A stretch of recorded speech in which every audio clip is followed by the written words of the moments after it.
And I just want to preface by saying that, right, as an ally, whose place in this world has always been and continues to be like an intersection of divergences, varying, seeming contradictions. I acknowledge that I do not wholly know or understand the experiences of my planetary siblings, and as much as I love humanity, I do know the hurt, fear, and uncertainty that comes with attacking someone's sovereignty for simply being who they are. I also know that when we as people simply accept ourselves and others as they truly are, it's easier for our own mind to recognize the brilliance in others. Ms. Pearl? I have a hard time understanding why people have such a difficult time talking to or explaining things to children. I do not have kids, and who knows if I ever will. I do understand that there are little people who are part of our sometimes confusing and a lot of the time messy but wonderful world. In these antagonistic child discussions, one thing I occasionally stumble upon is allegedly open-minded cisgender people arguing that it's too difficult to introduce or talk about non-binary or transgender people to children. And I tell them this. My first memory of such a person requiring no such explanation. She simply was. I was maybe 8 years old when my grandmother introduced my brother, who was 6, to me, to Mrs. Pearl. She was the largest person I'd ever seen, and she stood up larger than my short, blown-out hair and her bulky shoulders, holding up blue jean coveralls and a delicate lace shawl. I thought her earrings were pretty and admired her lipsticks because I wasn't allowed to wear it. She commented in a deep, gentle voice how well behaved and cute my brother were, and we said thank you, and then Miss Pearl, Grandma, and my little brother and I went about our day. That was it. Even with coming from a religious background in the middle of Ohio, I didn't need a farther explanation. I might not have been permitted to wear shorts or my hair down or spaghetti straps, but I knew people came in all shapes and sizes and sounds because God made them that way. I never cared for going to church. Still don't. But I do not remember our pastor in our small red county city ever teaching hatred. He always reminded us to love one another.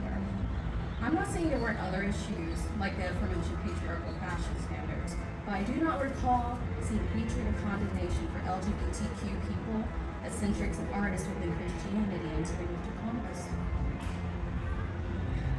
My family was invited to one of the largest mega churches in the Midwest by a family friend who was performing a theatrical production. I don't remember the show, but it was infamous and gory, and what I now recognize as really bad, high-budget morality play. We were there to be scared straight through a sneak peek of the horrors of hell. There are only a few parts of the work that I can remember. The car crash at the beginning because it sounded exactly like the accident I'd recently been in that nearly blinded me. And the torment of the dancers, singers, and people who, to my 10-year-old eyes, were just being affectionate to one another while calling for love and equality. I could not understand why they put people singing of peace and unity along with people who had been kind to me and my family in their hell. A beautiful rainbow of souls buried in a pile of temple coal. Watching John Lennon sing Imagine before being engulfed in hellfire is one of my most upsetting and conflicting theatrical memories, and probably when I truly lost faith in a popular church as a Christian establishment for the good of humanity. Between the spectacle and the damning of those who were simply existing, I could see it was all money in the fear. I was 10 years old. Regardless of beliefs or background, if you teach our children to love others by words and actions, people will just be people then. Children learn right from wrong from us, and there's nothing wrong with being who you are, be it cis, binary, trans, or whatever.